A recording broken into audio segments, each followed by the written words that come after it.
breakdown hutang kalian menjadi nilai yang realistis untuk dicicil 1 bulannya.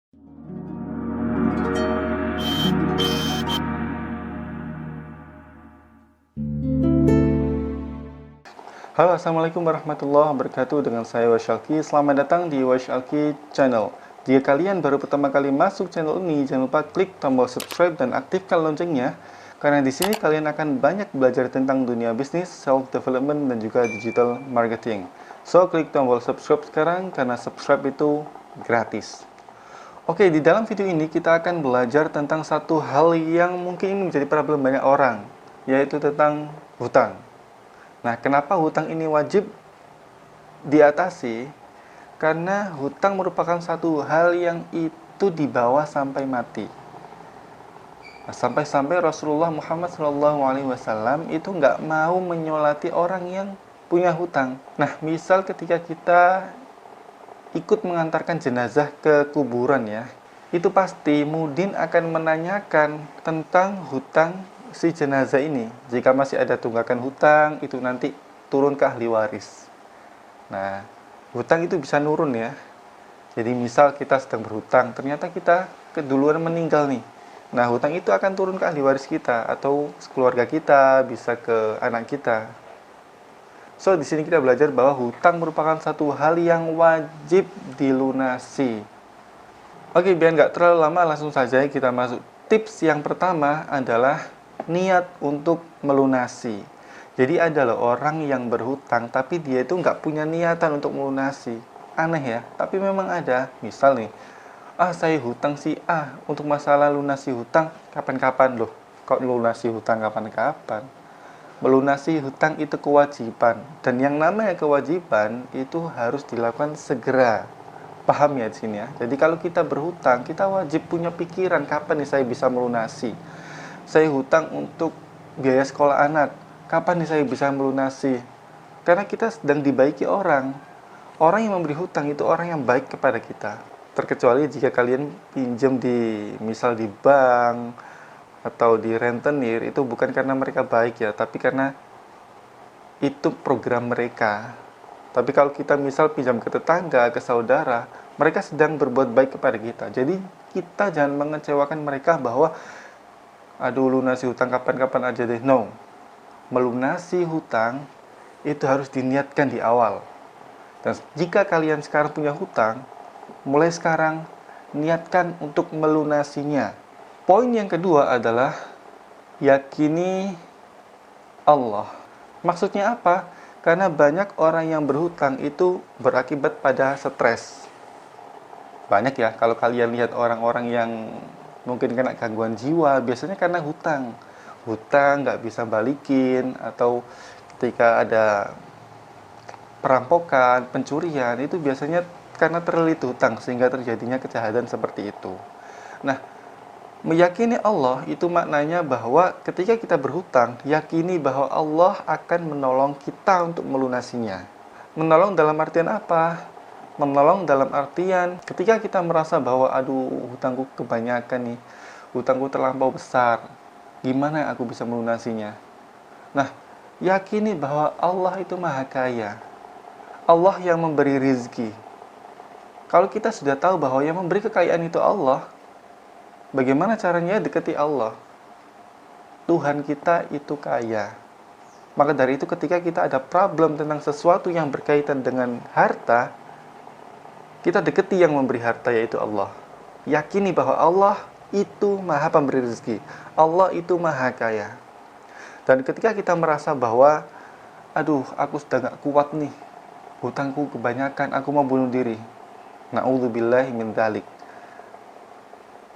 yakini bahwa la yukallifullahu nafsan illa wus'aha. Allah tidak akan memberikan beban kepada hambanya melampaui kemampuannya. Jadi ketika kita memiliki kemampuan standarnya seperti ini, ya Allah memberikan beban itu seperti ini. Nah, nggak mungkin lewat ke sini ya. Ini beban kita segini nih misalnya. Jadi kualitas kita, kemampuan kita itu segini. Nggak mungkin Allah memberikan ujian di sini. Tapi Allah akan memberikan di bawah ini. Yakini itu bahwa Allah pasti pasti memberikan jalan jika kalian punya hutang. Jadi nggak perlu stres, karena banyak orang yang stres karena hutang. Nah, ini bisa menjadi tolak ukur bahwa keyakinannya terhadap Allah sedang lemah di situ. Padahal sekali lagi dia punya Allah. Allah itu maha kaya, Allah itu maha memberi rezeki, Allah itu nggak akan memberikan cobaan melebihi kemampuan dia. Kenapa dia bisa stres? Nah, di sini kita kembali lagi bahwa yakini Allah, bahwa Allah pasti menolong kalian. Poin yang ketiga adalah lakukan breakdown. Jadi kadang kita ketika berhutang itu merasa bahwa aduh, utangku kebesaran nih, utangku nggak bisa dilunasi nih. Nah, kenapa? Karena kita melihat total dari hutang itu. Seperti contoh kita punya hutang misal 12 juta ya, entah itu 12 juta waktu itu dibuat untuk membiayai anak sekolah atau untuk biaya hidup, modal bisnis atau apapun. Nah, kita hutang 12 juta nih. Kadang kita mikir stres nih.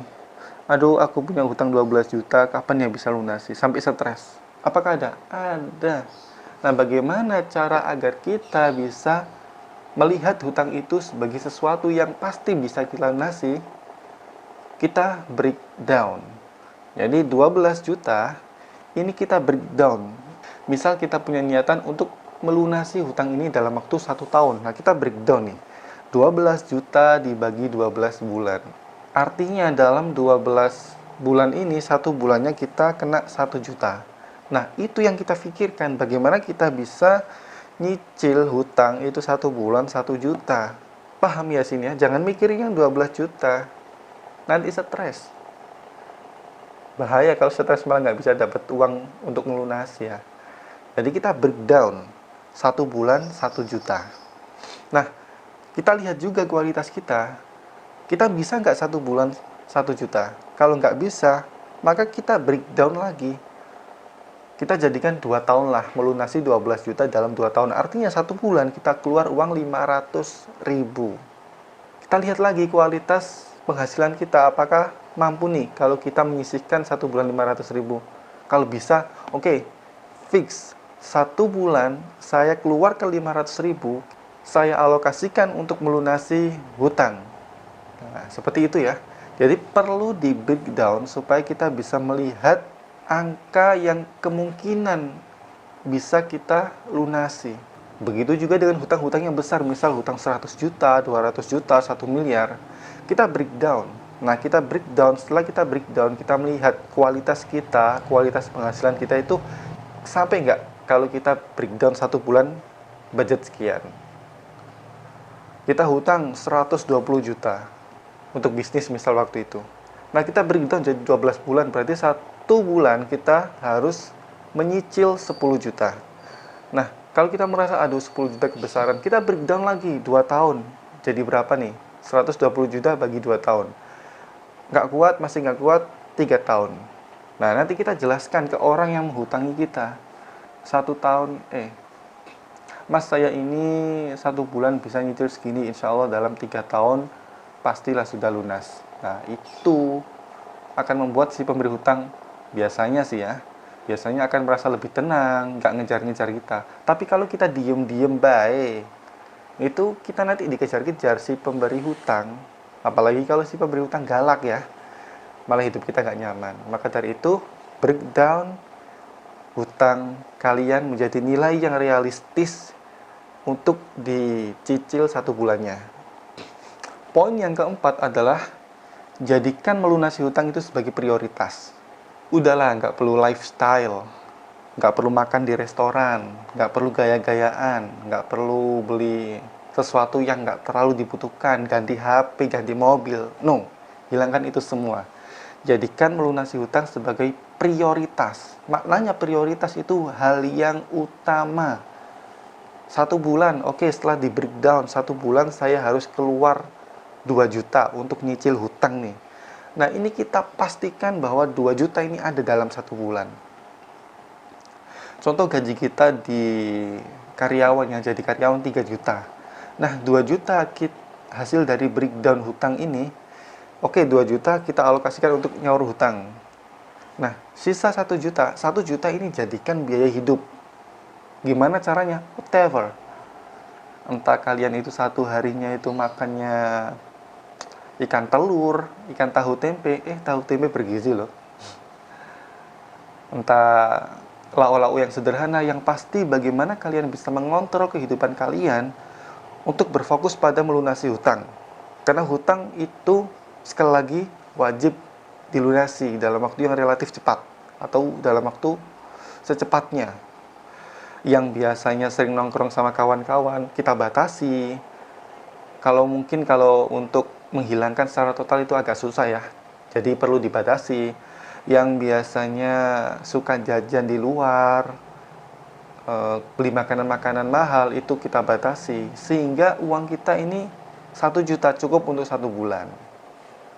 Kelihatannya mustahil ketika kita biasa menghabiskan, misal biasanya 1 hari habis 100.000, berarti 1 bulan 3 juta. Belum lagi biaya listrik, biaya air, kemudian perbaikan rumah yang bocor-bocor itu ya. Biasanya sekian, kok kita ubah jadi sekian. That's sesuatu yang awalnya itu impossible.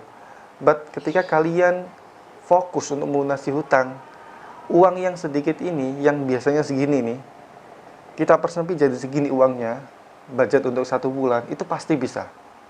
Pasti bisa, asal kalian berubah gaya hidup. So, di sini kita belajar bahwa melunasi hutang itu wajib dan prioritaskan untuk melunasi hutang. Sudah nggak perlu lifestyle-lifestylean di sini. Karena di sini kita ingin terlepas dari hutang. Yang kelima adalah kerja keras. Nah, setelah kita melakukan breakdown, kita hutang sekian, 1 bulannya sekian. Lalu kita jadikan prioritas untuk melunasi hutang. Maka kita harus kerja keras supaya kita bisa mencapai target alokasi dana untuk melunasi hutang ini. Misal kita sudah mengalokasikan 2 juta dalam 1 bulan untuk melunasi hutang. Kita kerja keras nih. Kerja keras supaya 2 juta ini bisa tercapai. Nah, kerja keras di sini bisa membantu kalian untuk melunasi lebih cepat. Jadi hasil breakdown 2 juta dalam 1 bulan ini, kita bisa beri alokasi lebih. Misal, karena kita kerja keras, maka kita dapat uang lembur dari bos. Karena kita kerja keras, maka penghasilan kita dalam 1 bulan bertambah. Nah, itu jangan digunakan untuk lifestyle. Kembali lagi ke poin sebelumnya, prioritas. Kita harus memprioritaskan melunasi hutang. Kalau ada uang tambahan, kita ambil langsung masuk ke alokasi dana pelunasan hutang. Paham ya? Melunasi hutang jadikan prioritas. Kita kerja keras, alhamdulillah dapat uang lebih. Nah, kita masukkan ke alokasi pelunasan hutang. Jadi fokus ke situ. Insya Allah hutang kalian akan lunas dalam waktu yang relatif singkat. Bahkan di luar ekspektasi. Misal kita ekspektasi hutang dalam 3 tahun lunas. Kita sudah bilang nih ke pemberi hutang, Mas, saya hutang insya Allah lunas dalam 3 tahun, 1 bulannya nyicil sekian. Nah, tiba-tiba di bulan ke-5 sampai seterusnya, kita mencicil 1 bulannya itu lebih tinggi, 2.500.000 misal ya. Nah, itu kan si pemberi hutang tambah seneng tuh ya, karena hutang kita akan semakin cepat lunas. So, itu aja untuk video kali ini, insya Allah bisa bermanfaat. Jadi silahkan terapkan 5 tips sebelumnya. Saya yakin hutang kalian bisa lunas dalam waktu yang relatif cepat. Jangan lupa untuk klik tombol subscribe supaya saya lebih semangat dalam membuat konten, dan klik share supaya video ini bisa membantu saudara-saudara kalian, teman-teman kalian yang saat ini sedang terlilit hutang. Dari saya Wasyalki, see you to the next video. Bye.